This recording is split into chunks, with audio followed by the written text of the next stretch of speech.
and welcome to Are We There Yet? MarketScale's online video podcast series that explores the most exciting cutting-edge technologies, projects, companies in transportation today. My name is Grant Harrell, and as your host, I'll speak with the representatives and voices of today's most exciting companies, learning truly what's at the cutting edge of transportation technology today. And today, very exciting topic. We talk about electrification and alternative fuel sources in the school bus industry. And to speak with us about that, we have the leading manufacturer of school buses and commercial trucks worldwide, Bluebird. And to speak with us about the exciting projects, electrification, alternative fuel sources, and all of the exciting work within Bluebird, we have two representatives, Britton Smith, the Senior Vice President of Electrification and Chief Strategy Officer for Bluebird, as well as Albert Burleigh, the Executive Director of EV Sales for Bluebird. Britton and Albert, hello, and welcome to Are We There Yet? Thanks for having us.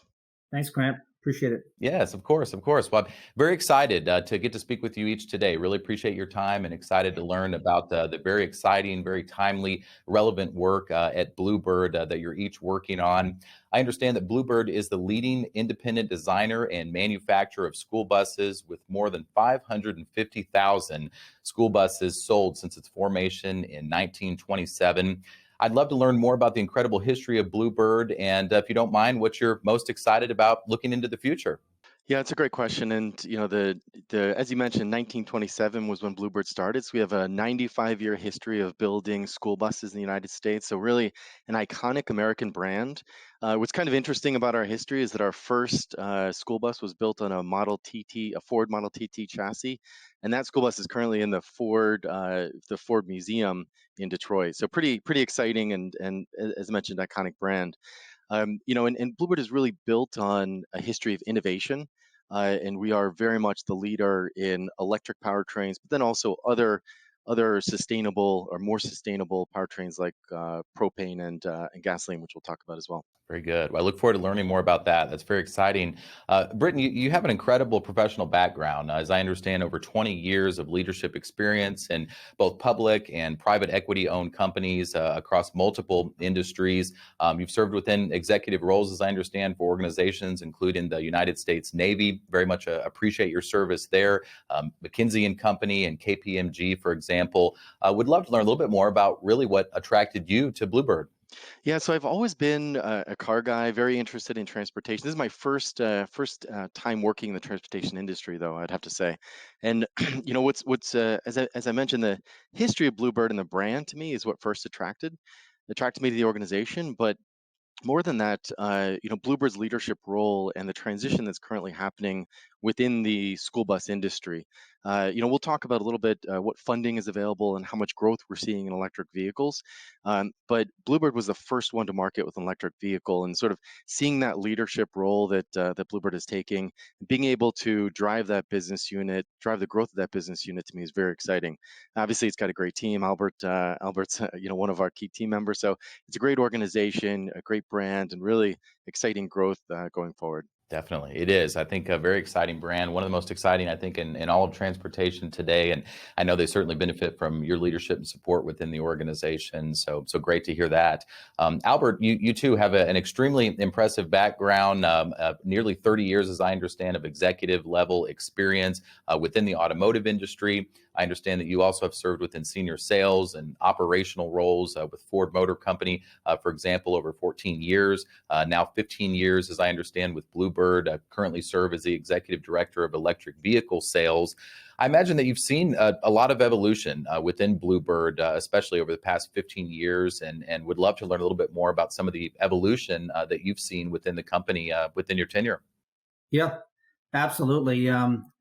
It's been quite a ride. It's been quite amazing, the transformation I've seen since I joined Bluebird back in 2007.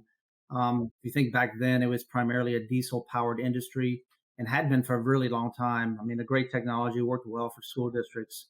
But starting around that time, the EPA had some pretty strict regulations on diesel engines and wanted to reduce NOx, and a lot of the technology in diesel engines changed at that time. You had SCR, or selective catalytic reduction, and diesel particulate filters, and a lot of this technology that really kind of changed diesel engines for the industry. and really became somewhat problematic for our customers. So we decided to start making and start offering some alternatives for our customers, so they had some other options besides diesel powered engines. And so in 2008, we offered our first OEM propane powered school bus. It really was the exact solution customers were asking for, and really has become one of our best selling products in the lineup, and has been a great alternative to diesel.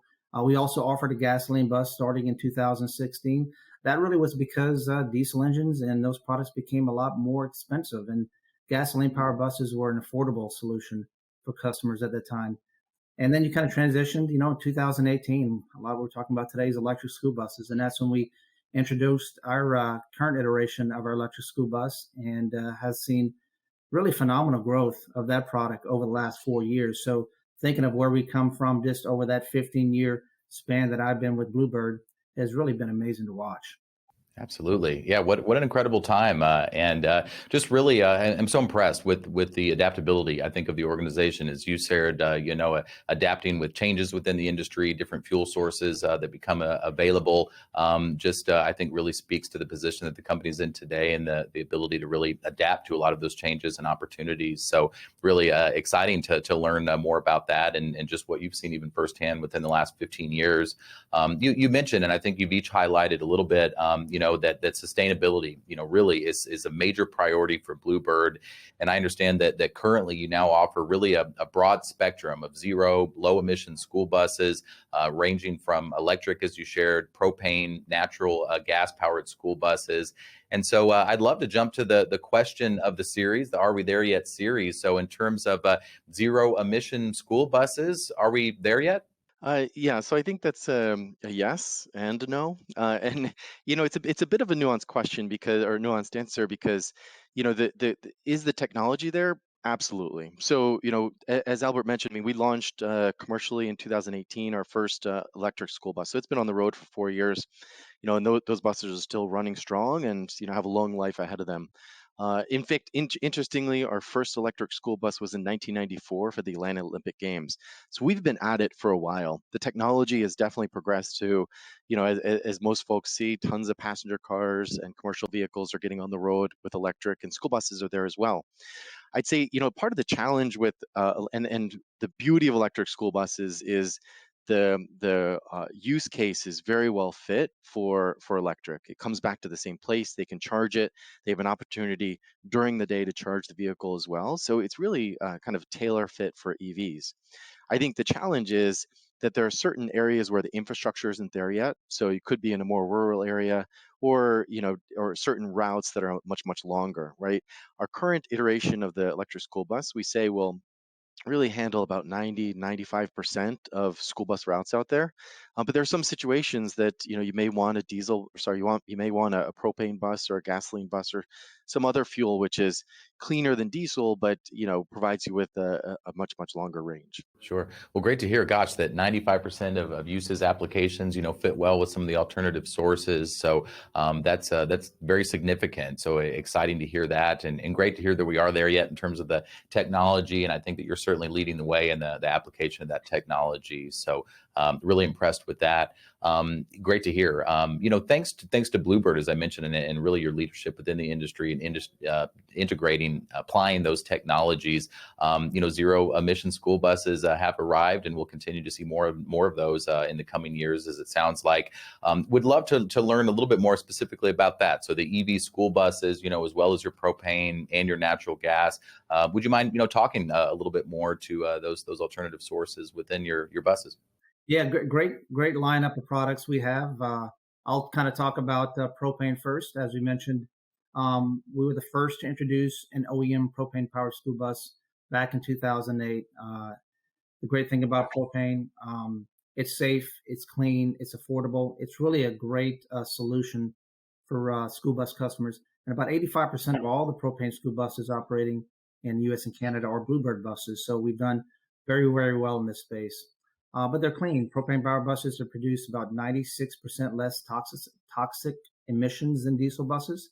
On average, propane costs about 50% less than diesel. So huge savings on just fuel side for our customers. and they can go about 400 miles on a single fueling. So no range issues with propane. It really really lines up well for what the school districts need in transportation. And another nice thing, about 90% of the United States propane supply is produced domestically. So it also provides energy independence, which we think is important. So propane's been great, but natural gas is another option we offer. We were the first to introduce a compressed natural gas bus back in 1991, so another first for Bluebird. And today we have about 150 school districts. They operate roughly about 5,500 natural gas powered school buses, and they've also been a very great product, like propane, very clean, about a 90% reduction in NOx emissions compared to diesel buses. And like propane, natural gas is significantly less than diesel, so it also provides those cost savings to school districts as well. But electric school buses, we think, is the future. We think propane and natural gas buses are great products, but they're bridge technologies for customers ultimately who are going to go zero emission. And we think the industry will go that way over the next several years. And we've had great success so far. As Britton mentioned, we did have the first all electric school buses back in 1994, but the technology was much different back then. They were lead acid batteries. They were heavy. Took long to charge, weren't as reliable. So we only built that product for about 3 years, and then we shelved it, and kind of learned a lot from electric during that time, but came back into the market in 2018, and since then we've sold 1,200 electric school buses. We've deployed about 650 of those so far. We have them operating in 31 states, 4 Canadian provinces, so they're running all over the U.S. and Canada. And we're the only ones right now that build it in every product type available for school buses, which is a Type A, a Type C, and Type D. So we give our customers a lot of options, and EV school buses is basically what they want. It really, like Britton mentioned earlier, it's the technology today really lines up well for school buses. So if you think about the duty cycle for school districts, they run about 30 or 40 miles in the morning, about 30, 40 miles in the afternoon. They park them overnight, and they're parked for a good part of the summer. So the technology today fits with the school bus needs. And the charging, as Britton mentioned, that can be a challenge in some markets. One thing we do is we do offer a standard CCS1 connector. And what this is we allow customers to charge our bus with either level 2 charger, which is a bit of a slow charge. It takes about 8 hours, but again, it works for most school districts. Or you can charge it with a DC fast charger. If you need to charge it quickly, you can charge it in about 3 hours. So a real nice option for customers that they don't really have to make that decision up front on the charging infrastructure. They buy our bus and they have those options. But the savings are also very huge. If you think about it, you don't have all those moving parts that you have with a diesel engine. We don't offer a bus with a transmission. So the operational savings for school districts is also a huge benefit. We're hearing, roughly 49 cents per mile to operate a diesel bus and down to about 14 cents a mile to operate an electric bus. And we have one customer who recently purchased 30 buses. They're expecting to save about $250,000 a year on fuel costs alone. So you can see the savings are also huge for school districts when they're running electric, which we think is a huge benefit. Hey, so Grant, one thing I wanted to add on that, one of the things that we've seen from an infrastructure perspective is customers tend to, get challenged with, well, what should I do? What kind of charger should I have? How many do I need to put in place? So recently, Bluebird has launched Bluebird Energy Services, which is a full service provider. So, we will go in, send engineers to the site, make sure that, we look at where the field currently is, where the buses are stored, make sure that any chargers that get placed are robust enough for their duty cycle, get the chargers installed, test them out, make sure that they're operating. And so this is something where, having a Bluebird charger, I think really provides a lot of reassurance for our customers to know that that their buses are going to be working every morning when they come into the yard. It's a very exciting launch for us in the last couple of weeks. That is very exciting. No, I'm really impressed with that, and I think just the collaboration that you offer with the school districts and the charging and assisting with that, making sure that it meets their requirements, the variety of different fuel sources that you have depending upon the need and the application, and then this really just ultimately resulting in some very significant savings, $250,000 a year for a school district that you're working with. That's incredible, and I would imagine that that's a reason, one of the reasons, for the success that you've had with the different technologies is just the many options that you offer that really are kind of custom fit to the individual school districts and what their needs are, and then the collaboration that you shared as well, Britton. I think that's really impressive just to hear that you're so involved with just ensuring that those buses and technologies meet their needs. So definitely congratulations on that. But to the school districts as well that are benefiting from those technologies, and at the end of the day, saving a very significant amount of money. It sounds like that's great to hear. Would love to speak. I think something else that's very timely and on the minds of many within the industry. Great new program. We talked a lot about the EV school buses that you offer. We now benefit from the recently announced federal clean bus rebate program, part of a $5 billion bipartisan infrastructure law. Would love to learn a little bit more about this federal program. I know you're very involved in it, and even specifically how Bluebird and the industry will benefit from this new initiative. Obviously, we're very excited about this program. So, as you mentioned, $5 billion over the course of 5 years, and this is in addition to a lot of the other funding sources like HVIP that are available to school districts to fund these EV buses. And that the first round of that funding came out in May. It was announced, so 500 million. We're in the application process now, which ends actually this month. So in a couple of weeks, the application period closes. And then we expect to be those awards will be rolled out in October. So it's a pretty compressed timeline. But what's exciting about it is, the way that this round is designed is they're trying to get EV school buses into every single state, all 50 states. And as you likely know, there's been a big push in California, New York, some other states. But really, the EPA said, look, our objective for first round is a school bus at a minimum in every single state. The other piece is that it provides money for infrastructure. So as a school bus gets purchased, then there's a portion of money that can go towards chargers and that charger installation. So again, it just helps to make sure that those pieces are taken care of. There's also money earmarked for propane buses, so cleaner school buses, which obviously we're very excited when customers would like those as well. I think our approach has always been, as Albert mentioned, whatever product a customer is looking for, we want to help them to purchase those cleaner school buses. So very exciting program, consistently interacting with the EPA to help them shape the next round, and we're looking forward to seeing what that one looks like as well. Absolutely, absolutely, great program, and glad to hear you're so involved in it. That's exciting. I understand as well that you have officially now gone commercial with the launch of medium duty electric commercial vehicle platform, and so certainly not limited to just the school buses. I understand that Bluebird now offers class 5 and 6 commercial EV options, and really poised for success with this new for Bluebird segment that you now operate within. Would love to learn a little bit more about the company's entry into this segment, and really how the company is applying its world-class chassis building expertise to now expand the electric-powered product range to the commercial vehicle space. Would you mind telling us a little bit more about this new segment? Yeah, absolutely. And this is a very exciting launch for us. So we launched it in May at the ACT Advanced Clean Transportation Expo in California. It's a class, as you mentioned, a class 5 to 6 commercial chassis.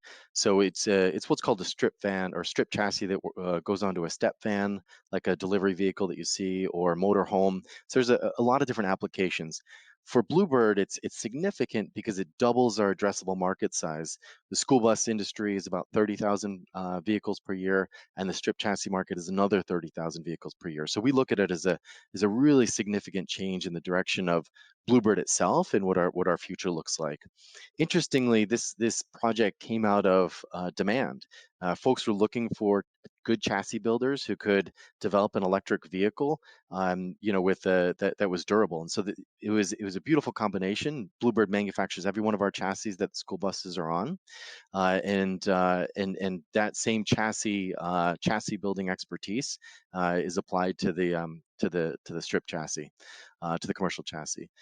In terms of the vehicle itself, it's got a really, I think the piece that's exciting about it is that it has a broad range of features. So it can go from 70 to 225 kilowatt hours. So pretty broad range of battery sizes, go up to 175 miles on a single charge. And then again, depending on the battery size, it can be charged very quickly, from 1 to 10 hours, depending on the type of charger being used. It's also got a very highly variable wheelbase from 178 inches up to 208 inches, and a GVWR, gross vehicle weight, up to 26,000 pounds. So it's a pretty unique vehicle in the market, and we believe it'll be a transformative change for Bluebird itself. The exciting part is we're going to be building it down here in Fort Valley, Georgia, just like our school buses. So, U.S. made manufacturing, and really looking for a nice growth in that commercial vehicle industry or market. So I understand that in addition to the many benefits and cost savings that you offer the school districts through use of your school buses, that there is in fact also a vehicle to grid capability. Albert, would you mind telling us a little bit more about that? Yeah, absolutely. Thanks for bringing that up. We at Bluebird, every electric school bus we build comes standard with vehicle to grid capability. So it really allows the school districts to potentially make money with their electric school buses. So if you think about it, these buses are basically batteries on wheels. They're equipped with really this cool revenue generating vehicle to grid capability. So what that allows a school district to do is, they can plug their electric buses into the power grid to charge the batteries when the energy demand is low, and then the cost to fill up those batteries are low as a result of that. And then in turn, they can also plug into the grid and sell that stored energy on the batteries back to the utility companies when the demand is high. So really a neat feature. We have several school districts piloting vehicle to grid throughout the United States today. And we think there's a huge opportunity for school districts in the future to earn some revenue with these buses as they're sitting idle for a good portion of the day, which they do. So pretty neat stuff. That's incredible. Well, to learn that it's beyond cost savings, that it can also be a source of generating revenue for the school districts as well is incredible. So thank you so much for commenting on that. I appreciate it. I can only imagine. I think today's interview is just so timely, so relevant, so much happening within the industry, and as I understand now, really Bluebird, leading the way within many of those initiatives. And so I know that this is going to be a very exciting interview and video podcast series for audience members. This, of course, is featured at MarketScale.com, the premier business-to-business platform, as well as Apple Podcasts, Spotify, and all the great platforms that we enjoy. And so I know that in response to today's interview, there's going to be a lot of audience members, a lot of individuals and organizations that are going to be excited to learn more about your new vehicle options, the new technologies, alternative fuel sources. And I know we're going to be reaching out to explore opportunities to work more with Bluebird. Would you mind maybe directing audience members to the best way to learn more about these new programs, vehicles, technologies, and reach out to explore opportunities to work with you? Yeah, absolutely. And I'd say that the best way is to go to our website. It's blue-bird.com. Fantastic resources available to look at our current product lineup, as well as reach out to us. The other way is if you're looking for funding support specifically around these, the EPA funding and other funding sources, it's funding.blue-bird.com. Look forward to interacting with folks as they see the content. That sounds great. Well, thank you so much, Britton, Albert. I really appreciate your time today. I know this has been a fun conversation. I know that I've learned a lot. Audience members will be learning a lot as well. So really appreciate each of your time and wish you and Bluebird continued success. Thank you, Grant. Yeah, thank you. Thank you.